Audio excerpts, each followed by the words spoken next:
방송에서 제공하는 투자 정보는 투자 판단에 대한 조언입니다. 방송에서 제공하는 주식의 가치, 가격 상승 및 가격 하락에 대해서는 방송사에서 보장하지 않습니다.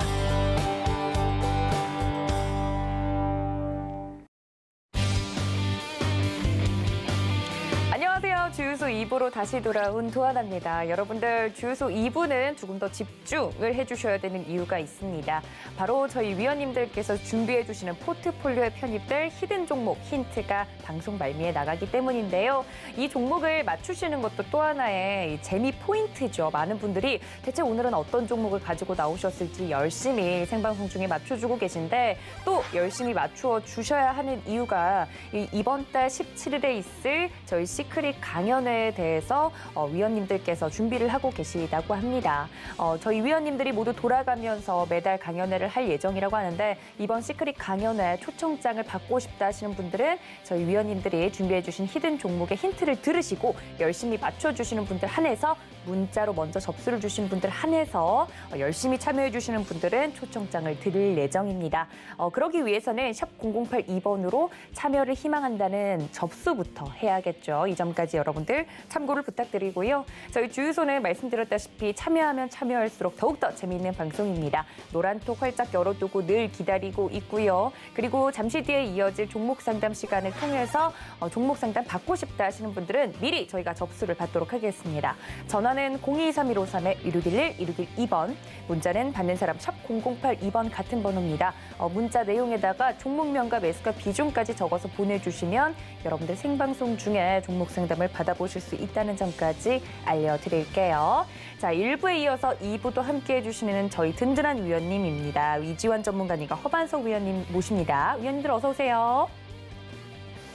네, 1부에 이어서 2부도 함께하고 있는데 2부는 조금 더 종목 이야기를 자세하게 하는 시간이라 혹시나 내 종목을 위원님들이 픽해서 골라서 봐주시지 않을까. 혹은 포트폴리오 내에 비슷한 섹터 혹은 비슷한 종목이 있는데 이 종목을 우리 위원님들은 이렇게 트레이딩을 하는구나 혹은 이렇게 매매를 하는구나 라고 느끼시는 많은 분들 계실 것 같습니다. 포트폴리오 함께 보면서 위원님들과 종목 이야기를 나눠보면 좋을 것 같은데요.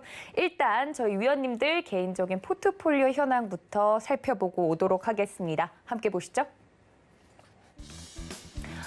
네, 먼저 허반석 위원님의 포트폴리오 현황입니다. 호텔신라, ISC, 우양 모두 목표가의 달성을 하면서 좋은 수익률 거두고 현재 포트폴리오에서 제외가 된 상태인데요. 수익률 여러분들 확인해 보실 수 있겠고요. 지금 CJ제일제당도 11.50%, 삼성 SDI 14.38% 안정적이고 높은 수익률 현재 나고 있습니다.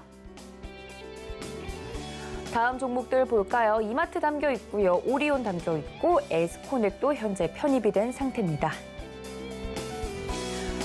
다음은 저희 이지환 전문가님 포트폴리오 보도록 할게요. 포스코 한번 챙겼다가 다시 들어간 종목입니다. 그리고 두산바켓 수익률 효자예요. 그리고 KB금융 담겨 있고요. 실리콘웍스도 10% 가까운 수익률 현재 나고 있습니다.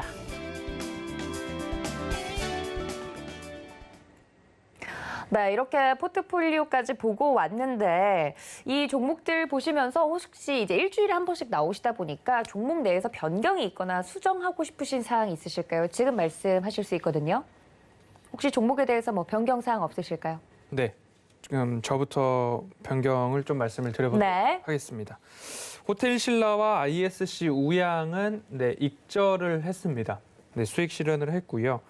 주유소 포트폴리오에서 수익 실현을 했다라는 의미 덩달아서 말씀을 드리고요. 그리고 나서는 CJ제일제당, 삼성 SDI, 이마트, 오리온, 에스코넥이 포트에 담겨 있습니다. 앞서서 일부의 유통 관련된 섹터를 말씀을 드리면서 미래를 도전하는 기업과 도전하지 않는 기업에 대해서도 말씀을 드렸고, 그리고 기업의 자산을 그대로 그냥 묵혀두는 부분들이 있는 반면 오히려 그 자산을 현재 가치로 환산을 해서 어떻게 하면 활용할 수 있을까 고민하고 계획하고 실행하는 기업들 중에 하나가 이마트다라고 좀 말씀을 드리고 싶습니다. 매수가가 주유소 포트폴리오에서 16만 원입니다. 지금 비중은 10%인데요. 내일 조금 더 비중을 실어보도록 하겠습니다. 추가적으로 10% 정도 추가 매수를 할 텐데요. 가격적으로는 내일 시가를 조금 말씀을 드려보도록 하겠습니다. 내일 시가를 말씀을 드리는데 오늘 이마트가 15만 4,500원 시외 종가가 형성이 돼 있고요. 정규장에서는 15만 5천 원 돼 있는데요. 내일 16만 원 미만에서 시초가가 형성이 된다면 내일 시초가에서 10% 비중을 더 실어보도록 하겠습니다.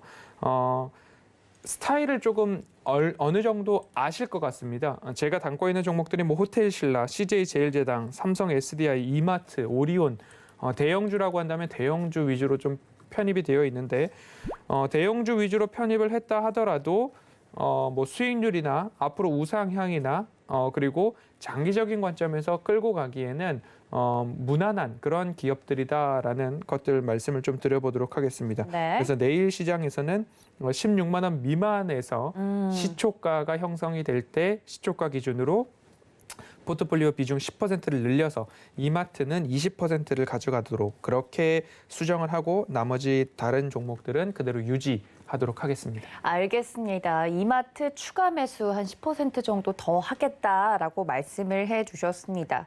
유통주 같은 경우는 위원님께서 아까 살짝 언급을 해주셨던 것처럼 오늘 시장에서는 좀 시장이 밀리니까 유통 관련주들도 하락을 면치 못한 경우가 있었는데 이 힌트는 나중에 더 풀어주시나요? 유통 관련주 안에서도 좀 변화를 시도하는 기업이 긍정적이라고 보시는 거죠?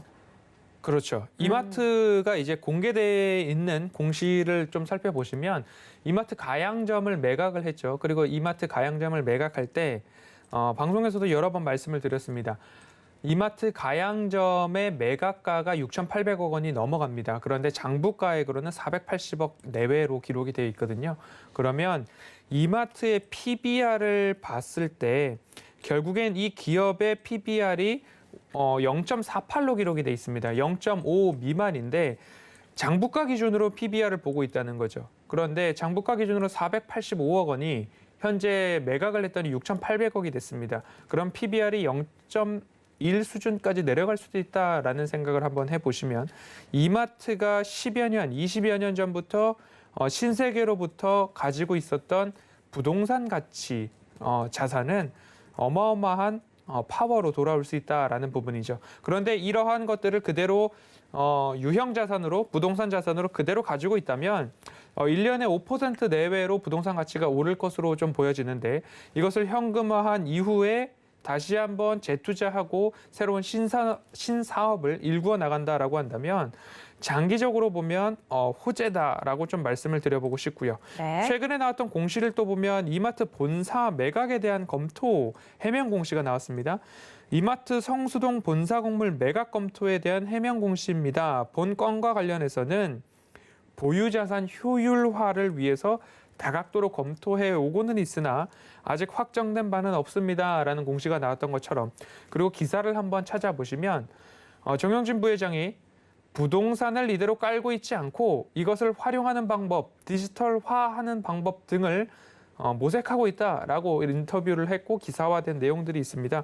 결국엔 미래를 준비하는 기업이 있다면 그 기업의 도전에 조금 더 응원을 보낼 수도 있지 않을까라는 생각을 한번 해보고 네. 또 하나의 호재는 이베이 코리아를 어마어마한 금액에 인수를 했습니다. 그런데 그것을 장부가액으로 고쳐보면 주주들 입장에서는 몇 조 원을 주고 산 게 아니라 몇백억을 주고 이베이 코리아를 샀다라고 환산해 볼 수도 있기 때문에 조금 장기적 관점에서 보시기에는 좀 좋을 것 같습니다. 그래서 비중을 20%로 늘리는 부분이기 때문에 너무 급하기보다는 장기적으로 보실 수 있는 만큼만 조금 더 포트폴리오를 따라오신다면 살펴보시면 좋겠다라는 말씀으로 이마트 정리해 보도록 하겠습니다.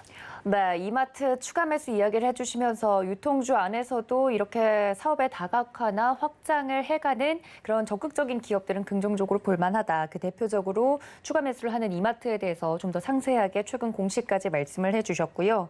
이거는 그냥 제가 개인적으로 궁금한 건데 경기 민감주는 앞으로 금리가 상승하면 잘 갈 것이라는 것이 긴 관점에서 긍정적인 긍정적이라고 말씀을 해주셨는데 이런 소비주들 있잖아요. 유통주라든지 특히나 이베이 코리아 이야기를 하셔서 온라인 쪽으로 확장을 하는 쪽이 더 긍정적일까요? 아니면 그래도 이렇게 오프라인 뭐 혹은 다른 쪽으로 사업을 확장하는 쪽이 유통주는 긍정적일까요? 온라인 쪽으로 좀 많이 넘어올까요? 궁금하네요, 개인적으로 두 분의 뷰가. 늘 말씀을 드렸던 건데 네. 언택트와 컨택트 둘 다 하는 기업이 일단은 최선이겠죠. 일단 둘 다 놓치지 않아야겠다. 그렇죠. CJ제일제당 같은 경우는 언택트와 컨택트를 다 가지고 있는 네네. 기업이다라고 말씀을 드렸듯이 이마트는 오프라인에서도 매장 점포 수를 줄이지 않았습니다. 다른 홈플러스나 롯데마트 같은 경우에는 점포 수를 줄였죠. 그리고 매각을 하고 네. 구조조정을 했습니다. 그러면서 코로나를 극복했는데 이마트 같은 경우에는 점포 수를 줄이지 않고 부동산을 매각하고 재임대 또는 리스를 통해서 자산을 다시 한번 수정을 하고 다만 그 점포 수는 그대로 유지를 했습니다. 결국엔 오프라인에서의 강자라는 경험이 있고 고객에 대한 경험들이 있고 그러면 앞으로 온라인 시장에서도 그 경험을 바탕으로 뭔가 더 만들어낼 수 있는 그런 새로운 시장에서의 입지를 다져간다라는 측면으로 생각을 해보면 좋을 것 같습니다. 어디서나 누구나 1등 그리고 1위 사업자들이 어떻게 진행하는지를 조금 유심 있게 살펴보면 뭔가 도전하는 기업들이 늘 2위를 했다라는 것들이 좀 공통적으로도 나올 수 있을 것 같습니다. 네. 그래서 온라인 시장에 너무 치우쳐 있다라는 부분들도 어떻게 보면 리스크로 올 수 있기 때문에 어느 정도 균형감이 있어야 된다라는 부분인데 SSG닷컴 같은 경우에는 온라인 비중이 워낙 적었죠. 네. 그렇기 때문에 이베이 코리아 인수가 조금은 호재로 작용을 할 수도 있는 부분인데 이 이베이 코리아를 인수한 이후에 이 플랫폼을 얼마만큼 잘 활용할 수 있는가가 현 구간에서는 이마트가 떠안고 있는 가장 강력한 숙제다라고 보여집니다. 이 숙제를 잘 하면 어마어마한 기업이 될 수 있다라는 생각이 들기 때문에 네. 현 구간에서는 추세상 바닥으로 보여지시죠? 제가 추세선을 그어놓고 동그라미를 긋지 않았는데 이렇게 표시를 해보시면 이렇게 추세선상 바닥권역으로 보여지고 있기 때문에 유통업종들 중에서도 한쪽으로 치우치지 않고 포트폴리오 다각화, 오프라인에서도 좋고 온라인에서도 좋고 이런 쪽으로 한번 생각을 해보시고 제가 이마트에 대해서 플러스 알파 요인을 3가지 정도 말씀을 드렸는데 그 3가지는 스스로 한번 더 찾아보시는 재미도 누려보시기 바랍니다. 네, 뭐 사실 저희 허반석 위원님께서 허반석의 모멘텀 체크리스트 통해서 이야기를 사실 과거에 다 드렸던 부분들이 제가 어깨로도 이렇게 네. 그렇게 이야기를 해주셨던 부분이 기억이 나는데요. 우리 위원님 괴롭혀서 죄송합니다. 이마트 사실 이야기를 많이 해주셨는데 유통 관련해서는 또 궁금하신 분들이 계실 수 있을 것 같아서 자세하게 산업 분석을 하고 계시니까 제가 추가적으로 더 여쭈어봤습니다. 일단 이마트 추가 매수를 하는 것으로 포트폴리오는 조정을 해보도록 하겠습니다. 이지원 전문가님은 포트폴리오 내 변경사항이 있을까요? 전 대부분 이제 장기 종목이기 때문에 그대로 가져가시면 되고 아마 이제 제일 궁금하신 분이 은행 줄 겁니다. KB금융을 단기적으로 가지고 계신 분들은 마음고생을 많이 할 수 있고 장기로 가지고 계시는 분들은 뭐 크게 영향을 받으실 필요는 없습니다. 은행주를 오늘 이제 잠깐 KB금융을 5% 여기서 추가 매수하고 싶은데요. 지금 이제 KB금융을 보면 그동안 굉장히 저평가받았던 이유는 역시 이제 실적이죠. 펀더멘탈이고 모멘텀인데 지금은 이 펀더멘탈과 모멘텀이 다 좋아지고 있습니다. 그러니까 올해 영업이익이 계속해서 4조대 초반 중반까지 왔다가 올해는 이제 5조 한 6천억 정도로 굉장히 큰 폭을 띄거든요. 그러니까 은행주가 그동안 모멘텀이 약하다는 얘기는 여기서 좀 바뀝니다. 그리고 이제 여기 모멘텀 이제 불을 좀 지필 수 있는 게 결국은 이제 자사주 매입과 분기 배당입니다. 그러니까 지금 분기 배당은 지금 7월 달에 거의 결정이 지금 나는 걸로 되어 있고 아마 이제 분기 배당 기준일이 6월 30일로 아마 잡을 것 같습니다. 그러면 그때 보유하신 분들은 분기 배당을 다 받으실 수 있고요. 아마도 지금 이제 계속해서 국채 금리가 하락하면서 금리가 하락하니까 은행주 당연히 내려가거든요. 그러면 제가 말씀드렸다시피 지금 국채 금리가 내려오는 게 계속 무한정으로 내려올 수 없습니다. 이상 급등했던 구간의 부분들이 내려온다고 본다면 이제 거의 내려올 수 있는 부분이 이제 거의 다 왔다라는 거죠. 여기 이제 1.3 아래로 내려가면 1.1에서 1.3 정도 왔다 갔다 하는 그 수에서 거의 저점이 잡히거든요. 그러면 아마 여기서 이제 은행주들은 뭐 이번 주에 빠지면 아마 여기가 가격적으로 가장 저점 구간을 형성할 가능성이 굉장히 높습니다. 그리고 이제 이 밸류에이션을 보면 은행주가 밸류에이션이 낮다라는 얘기는 다 하고 있는데 최근에 은행주가 좀 상승했기 때문에 꽤 올랐습니다. 그러니까 업종 PER로 보면 8.9배 정도까지 지금 현재 올랐는데 KB금융 같은 경우는 여전히 PER이 6배가 6배에서 5배 왔다 갔다 하는 수준 정도밖에 되지 않습니다. 그리고 PBR에 지금 현재 0.5 수준 정도밖에 안 되거든요. 그러니까 굉장히 저평가죠. 그러니까 이게 우리가 만성적으로 은행주가 저평가되어 있기 때문에 굉장히 그러려니 하지만 최근에 지난주와 지지난주에 외국에서 나오는 레포트들을 보면 지난주에 홍콩에 나온 레포트 보면 한국의 은행주들이 비정상적으로 가격이 싸다라는 레포트가 이제 계속 나옵니다. 그러니까 이제 여기서 어느 정도 국제금리가 하락하는 게 마무리가 되면 거의 은행주들은 여기가 이제 마지막 저점이 되는 가능성이 상당히 높습니다. 그리고 지금 PBR 0.5와 지금 12개월 PER 5.2 나오는데 이 PBR 0.5와 PER 5는 상당한 의미가 있습니다. 뭐냐면 대부분 우리가 생각하는 우량주들인데 7배, 8배, 뭐 5배 이렇게 올라가는 종목도 있잖아요. 대부분 저평가되어서 오른다라고 생각하는데 그 출발점이 대부분 PER 5와 PBR 0.5입니다. 그러니까 PBR 0.5와 PER 5가 거의 바닥을 형성하는 예가 가장 많고요. 차트에서 잠깐 예를 들어 본다면 뭐 업종은 완전히 다르지만 지금 이 차트가 DB 하이텍인데요. DB 하이텍 같은 경우가 DB 그룹에 들어가 있어서 비정상적으로 주가가 낮았습니다. 그러니까 이게 2019년도인데 이때 주가가 만원할 때 이때 DB 하이텍이 PR이 5고 PBR이 0.5 정도 됩니다. 그러니까 여기서 스타트를 해서 출발하면 주가가 지금 현재 7배 정도 올랐죠. 불과 한 1년 반 만에 7배 정도 올랐는데 그 우리가 굉장히 저평가 메리트를 크게 두고 올라갈 때 PER 5와 PBR 0.5입니다. 한번 기억해 두시면 좋을 것 같고 은행주들은 아마 이제 오늘 내리고 이번 주에 내일 월요일 날 국제금리가 하락하는 그 마지막 하이라이트 구간에서 좀 더 내릴 겁니다. 그러니까 여기서 내리면 더 이상 내려갈 구간이 없다라는 관점으로 보셔도 될 것 같고 기술적으로 본다면 KB금융이 52,000원 이 가격대가 1차적으로 추가 매수하려고 설정해놓던 가격대입니다. 여기 줄을 거라는데 이 가격대가 52,000원이거든요. 여기 정도에서는 추가 매수를 조금 보셔도 될 것 같습니다. 단기적인 관점으로 비중을 높게 가시는 분들은 힘들 수 있고요. 분명히 말씀드리지만 장기적인 관점, 적어도 내가 이 종목은 내년 말까지는 보유하겠다고 생각하시는 분들 위주로 접근을 하시면 좋을 것 같습니다. 알겠습니다. 안 그래도 이제 채팅창에서 어떤 분들이 은행주 언제까지 내리나요? 하고 이제 궁금해서 물어보신 분이 계셨는데 제가 따로 언제를 안 들었는데 지금 은행주 이야기해 주신 거죠? 네. 네, 대단합니다. 네, 아니, 저 지금 제 머릿속을 읽으신 줄 알고, 내가 말을 안 했는데, 혹시 제가 머릿속으로 생각한다고 해놓고 말로 내뱉었나? 순간 그런 생각을 했는데, 은행주 관련돼서 혹시나 언제까지 내리기만 할 건지 답답하셨던 분들은 우리 이주환 전문가님의 깔끔한 이야기와 더불어서 이 포트 내의 종목에 대해서도 설명을 해드렸으니까, 이렇게까지 그럼 두 분의 포트 변경 사항을 정리를 하고요. 전 지나가도록 하겠습니다. 2부에서 이제 본격적으로 코너를 시작해 볼 텐데 포트폴리오까지 보고 왔으면 첫 번째 코너인 종목 진품 명품으로 넘어가 봐야 될 것 같습니다. 자, 과연 오늘은 어떤 종목들이 도착을 했는지 함께 볼까요? 네, 위원님들이 감정서를 써주실 종목들은요. 함께 보시면 카카오게임즈, 케어랩스, 파미셀, 대웅, 대성창투 올라왔고요.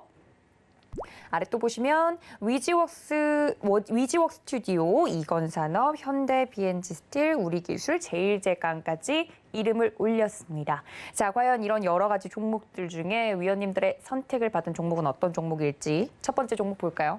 오늘의 특징 주네요. 카카오게임즈. 누가 먼저 봐주실까요? 네, 카카오게임즈 제가 보겠습니다. 네.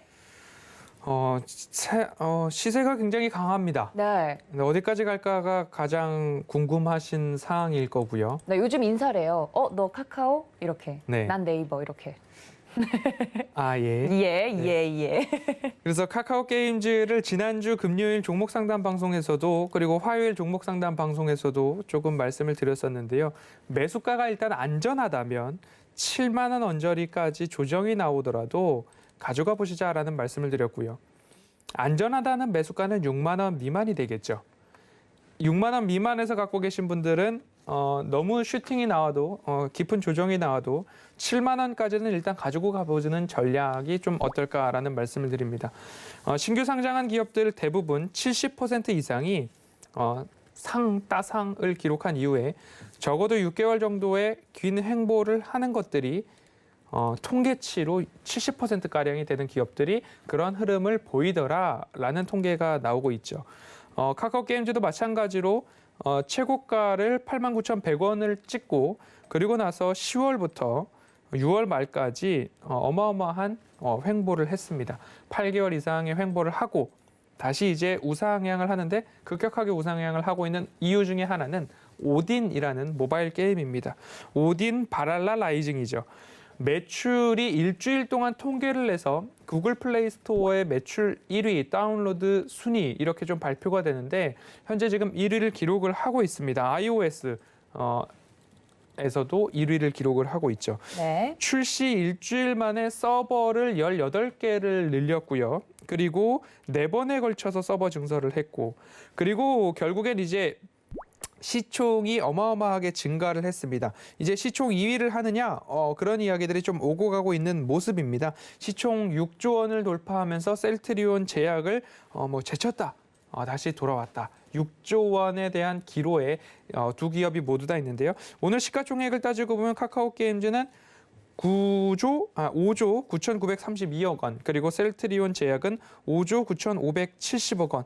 결국엔 셀트리온 제약을 좀 제쳤습니다. 앞으로도 네이버냐 카카오냐 이야기가 나왔던 것처럼 카카오 게임즈냐 셀트리온 제약이냐 키재기에 대한 부분들도 한번 재밌게 보실 수 있는 모습일 것 같습니다. 그러면 앞으로 실적이나 매출이 어떻게 되느냐를 한번 살펴보셨을 때 매출 1위를 구글 플레이 스토어나 iOS에서 하면 결국엔 얼마만큼의 이익이 달성이 되는 거냐라고 좀 생각을 해보시면 리니지 M과 리니지 2M이 있습니다. NC소프트 게임이었죠.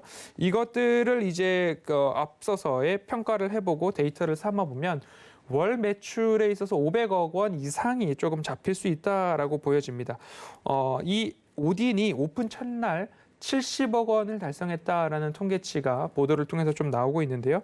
3분기 일평균 매출 따지고 보면 월 평균 500억, 그러면 분기당 계산을 해보면 1,500억, 그리고 또 1년으로 따지고 보면 6천억 원의 매출이 오딘에서만 나올 수도 있다라고 좀 살펴본다면 현 주가가 그렇게 비싼 건 아니다라고 생각을 해보실 수도 있고요. 그리고 카카오 게임즈가 이 오딘이라는 게임이 언제까지 1위를 유지하느냐도 한번 매주마다 한 번씩 체크를 해보시는 것도 하나의 관전 포인트가 될 수 있을 것 같습니다. 오늘 종가가 83,300원입니다. 보유하고 계신 분들이라면 대부분 수익이셔야 합니다. 물을 타셔서라도 끌고 오셨다면 거의 대부분 수익이셔야 합니다. 수익이 아니신 분들이라면 이틀 전인 윗꼬리가 높게 달렸던 83,400원 언저리에서 또는 83,000원 이상에서 따라가기 위한 매매를 하셨다면 현재는 손실 구간이실 수 있을 것 같은데, 지수가 신고가고 종목도 신고가 또는 급등을 이어간다라고 한다면 현재는 급하게 따라갈 자리는 아니다라는 말씀을 꼭 드리고 싶습니다. 그렇기 때문에 나의 매수가가 안전하다, 65,000원 또는 6만 원 언저리다라고 하시면 7만 원이 깨지지 않는 한, 종가 기준으로 7만 원을 이탈하지 않는 한 한번 길게 가져가 보시자라는 말씀을 드리고 싶습니다. 오늘 종가가 83,300원이기 때문에 네. 매수가는 드리지 않겠습니다. 지금은 보유자의 영역이다라고 말씀을 드리고 싶고요. 감정가는 중단기로 9만 원 말씀을 드려보도록 하겠습니다. 그때 가서 다시 한번 이야기를 나눴으면 좋겠고요. 안전한 가격에 보유 중이시라면 적어도 수익 극대화를 위해서 보유해 가시자라는 말씀으로 정리해 보겠습니다. 네, 오늘 또 큰 폭으로 올랐던 카카오 게임즈, 정말 게임의 힘이 어마어마합니다. 게임 시장이 크고 돈이 많이 몰리는 것은 알고 있었지만 이 게임 하나가 정말 대박이 나면 기업을 이렇게 먹여 살리기도 하네요. 주가가 큰 폭으로 오를 만큼 셀트리온 제약도 제치고 또 게임적으로는 NC소프트의 리니지까지 넘어선 그런 게임이 나왔기 때문에 앞으로 더 기대가 되기도 하는데, 일단 주가적으로는 가지고 계신 분들의 영역이고 새롭게 매수하는 것은 조금 기다려보자 말씀을 해주셨는데, 우리 이주환 전문가님도 봐주신다고요?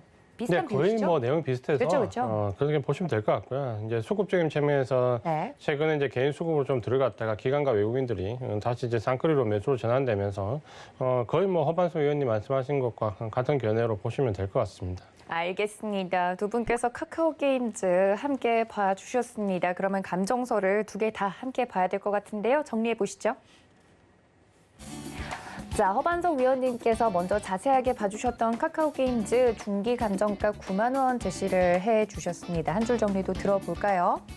네, 안전한 가격에 보유 중이라면 수익 극대화를 위해서 힘쓰고 신규로 접근하시는 분들은 좀 기다리시자 말씀을 드렸습니다. 이지환 전문가님의 감정서도 볼까요?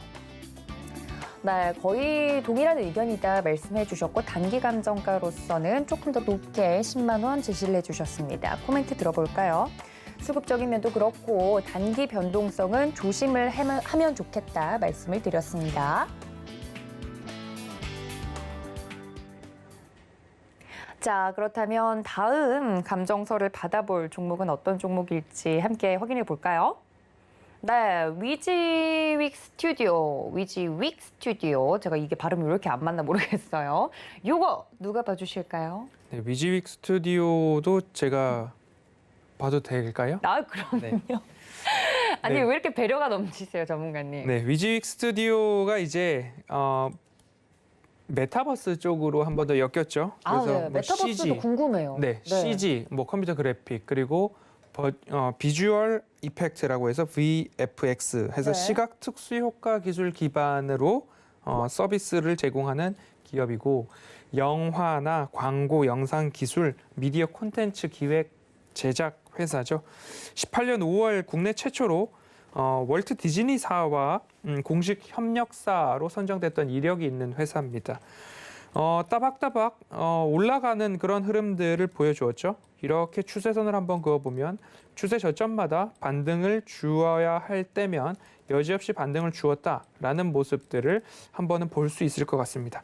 그리고 되돌림 자리가 나온다 하더라도 이 추세 박스 안에서 되돌림이 나오는 자리도 여지없이 잘 지켜주는 그런 흐름들이 보여줬던 그런 모습이죠. 최근에 이 메타버스 관련해가지고 다 함께 좀 동반 상승이 나왔던 모습 기업들이 있죠. 예를 들면 자이언트 스텝이나 한컴 MDS 같은 경우가 매일 아침 오전 8시 10분에 허반석의 작전 리포트라는 프로그램이 있는데요. 거기서 자이언트 스텝과 한컴 MDS를 모두 다뤄드렸었습니다.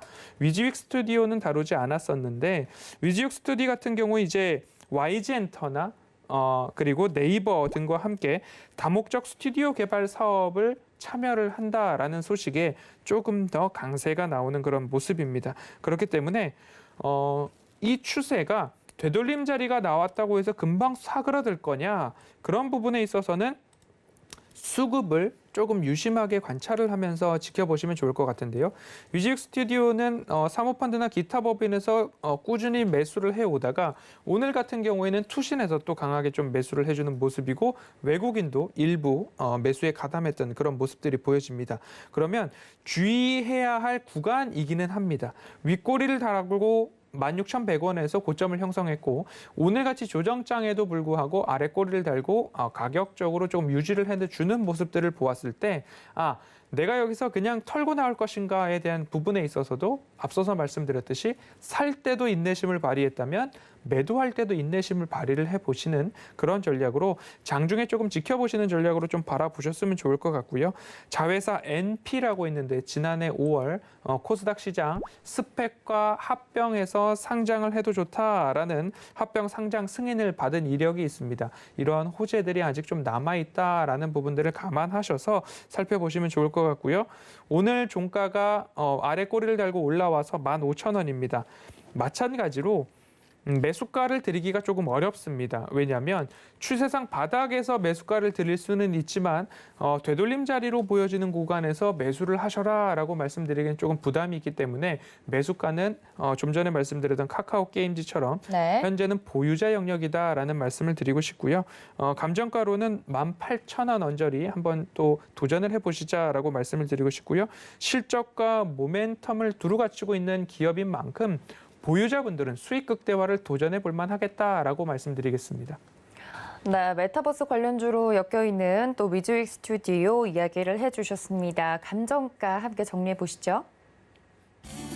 네, 두 번째 종목 위지윅 스튜디오입니다. 중기 감정가로서 18,000원 라인 제안을 해주셨네요. 한 줄 정리해 볼까요? 네, 위지윅 스튜디오 종가와 단기 감정가 확인해 보실 수 있고요.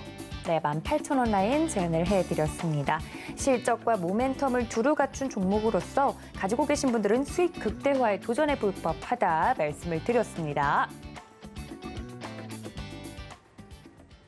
자, 다음 종목도 감정서를 받아보고 싶은데요. 어떤 종목이 올라왔을까요? 함께 보시죠. 네, 이건산업 올라왔네요. 이 종목은 이젠 이주환 전문가님이 봐주실 거죠? 네, 네. 이건 산업은 별로 이제 시장 주목을 받는 종목은 아닌데요. 네. 이 종목이 실제 기호가 굉장히 좀 좋아집니다. 실적 선언도 기대감이 있는데 이건 산업은 뭐 건축용 목판, 합판 뭐 이런 건자재 매출을 주로 가지고 있는 산업입니다. 그러니까 이 종목이 좀 특이한 게 자회사가 칠레에 있습니다. 그러니까 칠레에 있는데 이 종목이 평소에 지난해 같은 경우 영업이익이 58억, 재작년 한 90억. 최고 많이 냈을 때 200억 정도인데 올해 350억 정도 영업이익을 예상하고 있는데 이 칠레 법인에서만 영업이익이 200억이 넘을 걸로 예상이 좀 되고 있습니다. 그러니까 아주 똘똘한 자회사가 있다라고 좀 보시면 될 것 같은데요. 이 칠레 법인에서 미국으로 수출하는 부분이 좀 꽤 클 것 같습니다. 그러니까 지금 알고 계신 것처럼 미국은 건설 경기나 인프라 관련된 법안이 통과되면서 이쪽으로 상당히 수요가 많이 몰리고 있는데 아마 그 혜택을 이건 산업의 칠레 공장이 좀 보고 있다 이렇게 좀 보시면 될 것 같습니다. 이 부분이 좀 부각이 되면서 실적이 지금 컴포를 뛸 것으로 예상이 좀 되고 있고요. 그다음 이제 이 종목이 12개월 PR로 하면 한 6배 정도밖에 안 됩니다. 그러니까 그 부분이 주가가 좀 올랐지만 가격적인 메리트는 여전히 존재한다. 이 부분이 좀 부각이 되는 것 같습니다. 이런 부분들이 좀 괜찮은 부분이고요. 수급적으로 좀 보면 최근 이제 개인 투자사지만 그래도 이 종목은 기관이 좀 꽤 매수를 하고 있습니다. 기관들이 외국인들이 매수를 좀 하고 있습니다. 그러니까 기관 수급이 좀 빠질 때 개인과 외국인들이 사고 있는데 최근에 외국인 수급이 좋지 않다라는 걸 본다면 그래도 이 종목의 외국인 수급이 좀 들어오는 것은 상당히 인상적인 부분이 있다. 이렇게 좀 보시면 될 것 같고요. 네. 이 종목이 4월 달에 한번 상승을 주고 지금 이제 조정을 받고 이제 다시 반등 구간에 들어와 있는데 지금 영업이익이나 수급상의 문제로 좀 본다면 상승은 조금 더 나올 수 있을 것 같습니다. 그래서 뭐 여기서 단기적으로 뭐 보시는 분들은 좀 괜찮겠지만 시장이 조금 좋아지고 난 뒤에 조금 고려를 하시면 될 것 같습니다. 하나의 이제 변수는 결국 이제 좀 전에 말씀드린 것처럼 전체 실적의 절반 이상이 해외 법인에서 나오고 있다는 부분인데 이건 좋게 보면 이제 하나의 호재가 되는 거고 만약에 이제 경기가 조금 흔들릴 때는 오히려 이제 이게 악재로 좀 작용할 수도 있습니다. 그러니까 결국에는 미국 수출과 관련돼 있는 칠레 공장에서의 변수가 좀 크게 작용하는 회사다. 이렇게 보시면 될 것 같습니다.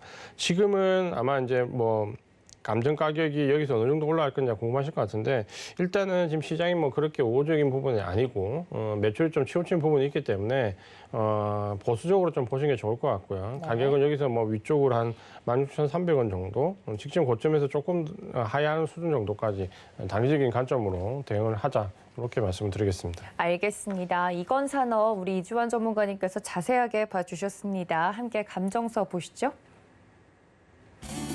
네, 마지막 종목이 될 것 같습니다. 이건 산업 단기 감정가로서 16,300원 제안을 해주셨고요. 한 줄 정리도 들어볼까요? 네, 미국 수요의 실적 좌우라고 정리를 해드렸으니까 이 점까지 참고 부탁드립니다. 네, 위원님들과 함께 이렇게 종목 진품 명품을 지나고 나니까 이제는 본격적으로 포트 내 편입될 히든 종목 이야기를 나눠봐야 될 것 같은데요. 그 전에 여러분들이 깜빡하셨을까 봐 포트폴리오 운영 원칙 보고 넘어오겠습니다. 함께 보시죠. 네, 저희 주유소 포트폴리오에는 운용 원칙이 있습니다. 시청자분들의 바닥난 포트폴리오를 저희가 이미 접수를 했고요. 기존 종목들을 저희가 모두 정리를 시켜드리고 위원님들의 종목으로 포트를 운용하고 있습니다. 종목은 최대 8개까지 포트에 편입이 가능하고요. 제시된 손절가와 목표가가 터치가 되면 포트에서 자동으로 제외됩니다. 수익률 산정 기준은 종가로 하도록 하고요. 주유소 노란톡에 들어오셔야만 그 편입 종목을 공개할 예정입니다. 방송에서는 절대 종목명을 이야기하지 않습니다. 포트 복구 후에는 위원님들의 개인 포트로 전환이 되니까요. 이 점까지 참고 부탁드립니다. 자, 위원님들의 복구 현황을 보도록 하겠습니다. 정말 그 목표 금액이 얼마 남지 않았는데요. 누가 빨리 복구할 수 있을지 그 줄다리기를 여러분들 계속 지켜봐 주시면 좋겠고 우리 허반석 위원님의 포트폴리오 복구 현황 굉장히 긍정적이네요. 다음 볼까요? 네, 저희 이지환 전문가님의 포트폴리오 복구 현황입니다. 목표 금액이 정해져 있고요. 얼마나 복구가 됐는지 금액으로 확인이 가능합니다.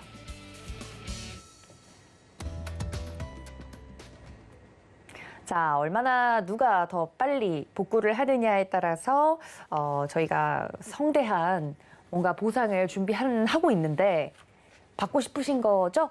전문가님? 어떤 건지 여쭤봐도 되나요? 안 됩니다. 네. 네. 알려주지 않을 겁니다. 네. 뭔가 그걸 들으면 또 여기 배려쟁이들이라서 또 위원님이 가져가십시오. 이렇게 하고 미루면 재미가 없잖아요. 네, 저희가 뭘 받는지는 끝까지 함구하도록 하겠습니다. 자, 일단 위원님들과 함께 이렇게 포트폴리오 복구 현황까지 보고 왔는데 오늘 두 분께서 준비해 주신 종목이 각각 있지 않습니까? 이 종목에 대해서 많은 분들이 또 맞춰 주실 텐데 두 분께서 오늘 종목을 봤을 때 난이도를 좀 조절을 한다면, 생각을 한다면 내 종목은 상중, 하중에서 어느 정도인 것 같다. 허반석 위원님은 난이도 오늘 얼마나 어렵게 내셨습니까? 지난주에 최상으로 냈기 때문에 이번 주는 중 정도로 내겠습니다. 좀 조절을 하셨군요. 중 정도로. 허반석 위원님은 그 종목에 대한 난이도가 중이다. 이지원 전문가님은요? 지난주에 하 정도 줬는데요. 네. 이번 주에도 하 드리겠습니다. 그러니까 여기가 약간 좀 쉽게 내셨고 이주환 전문가님 쉽게 내셨고 우리 허반석 위원님 오늘도 중 정도로 맞추시는 분들이 계실지 궁금하네요. 자, 그렇다면 우리 허반석 위원님부터 투자 포인트 들어보도록 하겠습니다. 첫 번째 투자 포인트 뭘까요? 네, 이 기업을 이제 표현을 할 때 수식어구로 따라오는 부분들이 이제 자동화 사업, 스마트 팩토리, 스마트 솔루션, 그리고 연결 자회사들을 통한 반도체 패키징 이런 사업들을 하고 있는 기업이다라고 이해가 되는 그런 모습인데요. 이번 주 허반석의 작전 리포트 아침 8시 10분 방송을 보신 분들은 이 첫 번째 힌트만을 보고서도 얼추 감이 오실 수 있는데 이 기업은 자동화 사업이나 스마트 팩토리 쪽으로 그리고 디스플레이 쪽으로도 매출이 발생하고 있는 그런 회사입니다. 앞으로 조금 더 전망을 밝게 하기 위해서 여러 가지 시스템, 자동화 솔루션 이쪽으로 기술 개발이 완료가 되었고 이제는 매출을 어떻게 올릴까, 본격적인 성장기에 돌입하지 않을까라는 기대감들이 있는 그런 회사로 표현을 해볼 수 있을 것 같습니다. 네, 자동화 사업, 스마트 팩토리 단어만 들어도 확 압축이 되긴 하는데 제가 기시감이 드네요. 이 스마트 팩토리 관련돼서 종목 이야기를 하셨던 이번 주에 다른 위원님이 계신 것 같은데 로봇인가요, 위원님? 로봇 관련된 곳인가요? 현대로템은 아닙니다. 예. 다행이네요. 로봇 아니죠? 예, 알겠습니다. 설마 현대로템을 또 가지고 나오셨으리라고 네, 의심하지 않았습니다. 네, 알겠습니다. 여러분, 현대로템 아니래요. 네. 자, 그럼 이지원 전문가님 첫 번째 투자 포인트 들어볼게요. 뭘까요? 이 회사가 최근에 자회사를 하나 편입을 했습니다. 그러니까 대부분 이제 제가 말씀드리는 종목이 아마 그 종목일까라는 바로 그 종목입니다. 그러니까 최근에 국내 점유율 1위를 가지고 있는 자회사를 새로 편입을 했는데 이 시너지 효과가 굉장히 클 것으로 좀 기대가 되고 있습니다. 물론 이제 같은 영역에 있는 자회사 회사고 최근 이제 인수 방법도 자금 동원을 최소화할 수 있는 수준으로 했기 때문에 재무적인 부담도 상당히 작은 상태에서 인수를 했습니다. 원래 이제 이 기업이 영위하는 사업이 있는데 그 사업 영역에서 이 인수한 자회사가 가지는 부분이 굉장히 클 것 같습니다. 이 자회사가 가지고 있는 국내 점유율이 거의 60%에 육박합니다. 그러니까 국내 점유율이 굉장히 높은데 이 점유율을 바탕으로 시너지 효과를 내서 글로벌하게 매출이 상당히 증가할 것으로 기대가 되고 있습니다. 아마도 이제 이런 부분들이 지금 현재 계속해서 펀더멘탈적인 시각으로 보는 펀드들이 계속해서 관심을 가지는 주된 이유이기도 합니다. 그러니까 이 종목은 경기가 좋아지는 부분 내에서 상당히 수혜를 좀 받는 기업이다라고만 알려져 있는데 결국은 이제 이 경기와 관련된 부분에서 단순하게 기저효과에서 실제 좀 좋아지는 것 그것뿐만이 아니라 이번에 인수한 자회사와 함께 시너지 효과로 아마도 실적 자체가 아마 레벨업이 될 수 있는 구간에 들어가지 않을까라고 볼 수 있고요. 최근에 이 자회사와 관련된 부분에서 새로운 수주 얘기가 나오고 있는데 그 금액이 한 1조에서 1조 5천억 정도 얘기가 나오고 있습니다. 그러니까 굉장히 큰 금액이 나오고 있는데 물론 이제 대기업이기 때문에 이런 부분들이 상당히 신빙성이 있다. 이렇게 말씀을 드리겠습니다. 알겠습니다. 분명히 오늘 하라고 하셨는데 우리 위원님과 방송을 좀 이제 쭉 함께 보셨던 시청자분들이면 이 투자 포인트 첫 번째만 들어도 이해가 바로 가는 것이 정상입니까? 거의 90% 이상 맞추실 것 같습니다. 알겠습니다. 혹시 이렇게 꼬아서 낼 수도 있잖아요. 글쎄 아마 이제 그렇다면 아마 저하고 친하지 않으신 분일 것 같습니다. 알겠습니다. 여러분들이 생각하시는 그 종목이 맞다고는 하는데 전문가님이 말씀해 주셨던 그 종목이 만약에 내가 말한 게 아니다라고 하면 우리 위원님과 궁합이 안 맞는 걸로. 네, 알겠습니다. 그 종목이라고 합니다, 여러분들. 궁금하시죠? 자, 허반석 위원님의 두 번째 투자 포인트 들어볼게요, 위원님. 네, 이 기업 같은 경우에 제가 누누이 실적 강조를 드려왔었지 않습니까? 그러면 이 기업도 마찬가지로 올해가 피크아웃이 아니라 내년도까지, 올해, 내년도, 후년도까지 양의 성장률을 보이는 기업 중에 하나입니다. 올해도 매출액, 영업이익, 당기순이익 다 증가를 하고 있고요. 올해는 매출액은 한 자릿수의 증가율인데 영업이익하고 당기순이익이 두 자릿수 증가합니다. 그런데 내년도에는 매출액, 영업이익, 당기순이익 모두 다 두 자릿수의 증가를 일구어냅니다. 그럼 명확하게 올해가 피크가 아니라 내년도까지도 양의 성장률을 보이고 23년도에도 매출액, 영업이익, 당기순이익 모두 다 한 자릿수 후반대의 양의 성장률을 보입니다.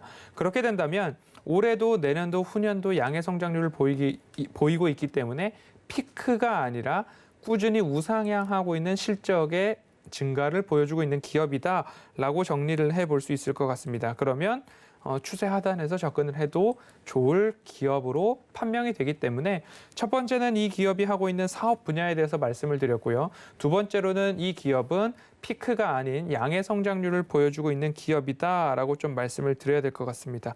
올해 앞서서 말씀을 드렸죠. 그리고 또 한 가지 포인트는 분기별 영업이익도 1분기부터 2분기, 3분기, 4분기 매 분기마다 증가를 하고 있는 기업이기 때문에 실적이 좀 탄탄하다라고 설명을 좀 드려보도록 하겠습니다. 네, 첫 번째는 이 섹터군에 대해서 이야기를 해주셨다면 이 기업이 어떤 분야에서 돈을 벌고 있는지 말씀드렸다면 투자 포인트 두 번째는 앞으로도 그 실적이 플러스가 될 것으로 기대가 된다 말씀을 해주셨습니다. 이지환 전문가님 두 번째 포인트 뭘까요? 역시 이제 비슷한데 실적 기대감입니다. 네. 그러니까 이 종목은 당연히 실적에 대한 기대감이 올해 상당 부분 있습니다. 그러니까 아마 이 실적에 대한 부분이 제가 봤을 때는 재평가가 좀 될 것 같고요. 지금까지 나와 있는 기존의 레포트를 좀 본다면, 그러니까 항상 제가 실적 비교를 할 때 작년 이제 코로나19 때와 비교를 하지 마시고 그때 나오는 기저 효과보다 더 넘어서는 결국 이제 2019년도나 2018년도와 비교를 했을 때 탁월하게 실적이 좋으냐라는 부분을 보셔야 된다고 말씀을 드렸습니다.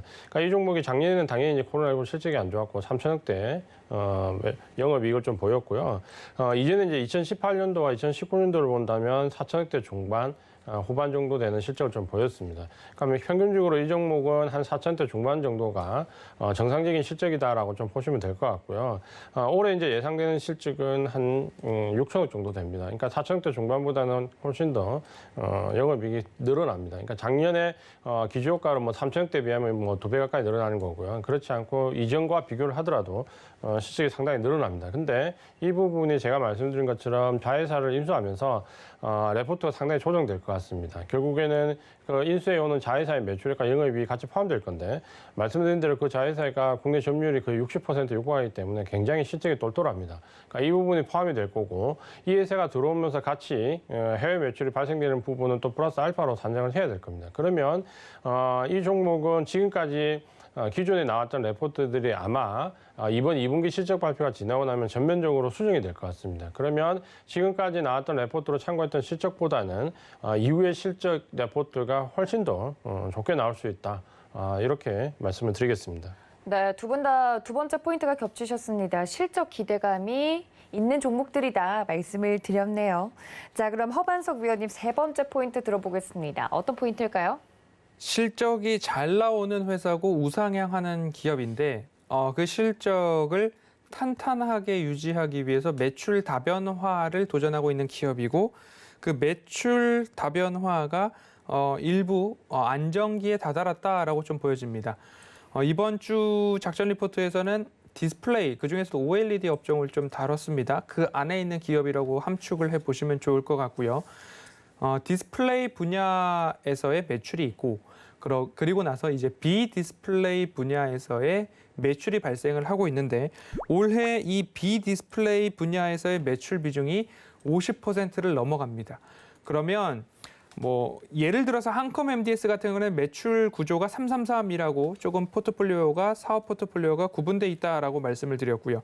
지금 이 동사 같은 경우에는 디스플레이 분야와 비디스플레이 분야의 매출 비중이 50대 50 또는 46대 54 이런 정도로 잘 분산이 되어 있다라고 좀 보시면 좋겠습니다. 매출 다변화와 다각화가 어느 정도 이루어져 있기 때문에 앞으로 실적 개선 효과, 실적이 들쑥날쑥하지 않고 경기를 너무 한쪽에서만 많이 타지 않고 탄탄하게 우상향을 일구어 나갈 수 있는 매출 다변화가 이루어져 있다라는 기업이고요.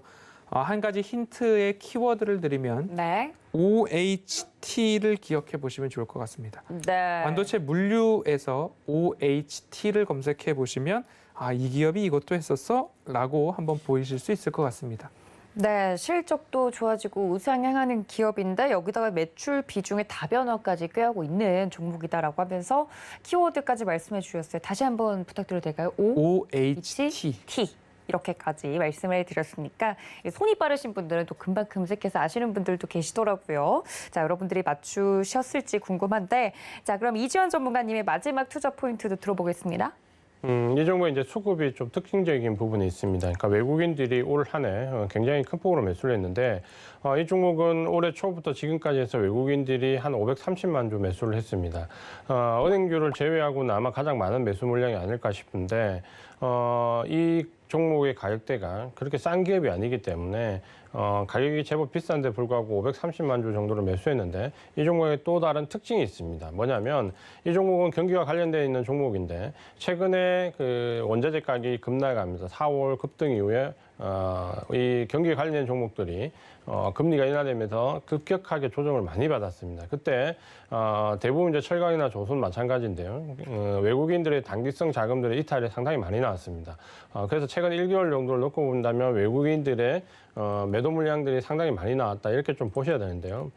이 종목은 물론 가격적인 조정을 받았지만 수급은 다른 업종과 완전히 다릅니다. 그러니까 대부분의 경기 관련된 업종들이 외국인 매도 압박을 받았다면 이 종목은 최근에 조정받는 1개월 동안에도 외국인들이 꾸준하게 계속 샀습니다. 그러니까 이 종목은 가격만 다른 경기 관련주처럼 조기 조정을 받았지 수급은 1월 달부터 지금까지 꾸준하게 외국인들이 계속해서 매수가 좀 이어집니다. 그러다 보니까 최근에 1월부터 7월 초까지의 매수량이 530만 주 정도, 육박할 정도로 많이 나왔습니다. 결국은 다른 경기 관련된 종목과의 차별화를 본다면 외국인들은 아마도 좀 전에 말씀드렸던 그 자회사와 관련되어 있는 시너지 합병 이슈를 레벨업되는 그 가장 큰 이유 중에 하나로 좀 보고 있습니다. 그래서 단순하게 경기 관련된 종목으로 매수한 것이 아니라 이 종목 자체가 레벨업을 할 수 있다라는 수급이 외국인 수급이 반증해서 보여주고 있다.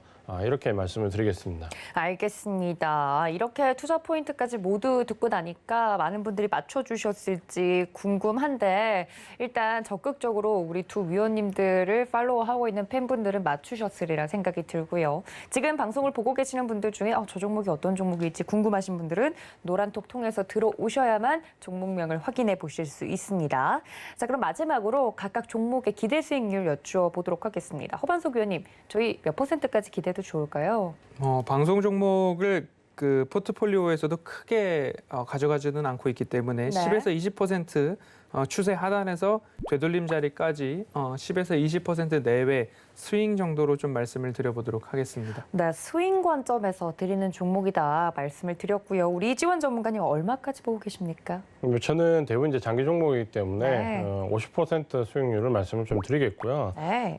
대부분 이제 제가 말씀드리는 종목들은 뭐 기본 몇 개월에서 길면 연 단위로 좀 보유하는 종목들입니다. 그러다 보니까 목표가를 상당히 좀 높게 드립니다. 아마도 이 부분 때문에 좀 단기적인 시각으로 접근하시는 분들이 곤란을 좀 겪을 수 있는데 이 부분 때문에 저와 같이 이제 계시는 분들이 목표가를 좀 낮게 주라는 얘기를 많이 하시던데 그렇게 판단하시는 분들은 좀 본인이 좀 조절을 해서 보시면 될 것 같고요. 기본적으로는 좀 길게 보시는 분들을 위한 종목 추천이기 때문에 기본 목표 수익률은 50% 말씀을 드리겠습니다. 네, 이게 위원님들마다 종목을 다루는 성향이 다르다 보니까 단기인지 단기인지 중기인지 혹은 장기인지, 장기라면 그걸 어느 기간까지 보는지 이런 것들을 확인해 보시고 종목에 대해서 나에게 맞는 종목인지도 여러분들 판단해 보시기를 바랍니다. 각각의 기대 수익률까지 듣고 나니까 너무 궁금한데요. 여러분들이 생각하는 그 종목이 맞는지는 노란톡에 들어오셔서 종목명을 확인하시고 전략까지 꾸준히 받아보시기를 바랍니다. 위원님들과 함께 종목 이야기를 나누다 보니까 벌써 마칠 시간이 됐는데요. 이어지는 종목 상담도 여러분들 많은 시청 부탁드리고 저는 여기서 인사드리겠습니다. 본 방송에서 제공해 드린 정보는요. 투자 판단에 대한 조언일 뿐 해당 주식의 가치나 수익률을 보장하고 있지 않다는 점까지 알려드리면서요. 저는 오늘 여기서 인사드리겠습니다. 시청해주신 여러분 고맙습니다.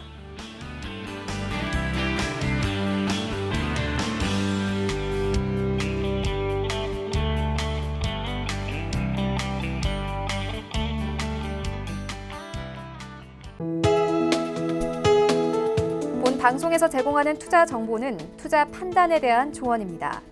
방송에서 제공하는 주식의 가치, 가격 상승 및 가격 하락에 대해서는 방송사에서 보장하지 않습니다.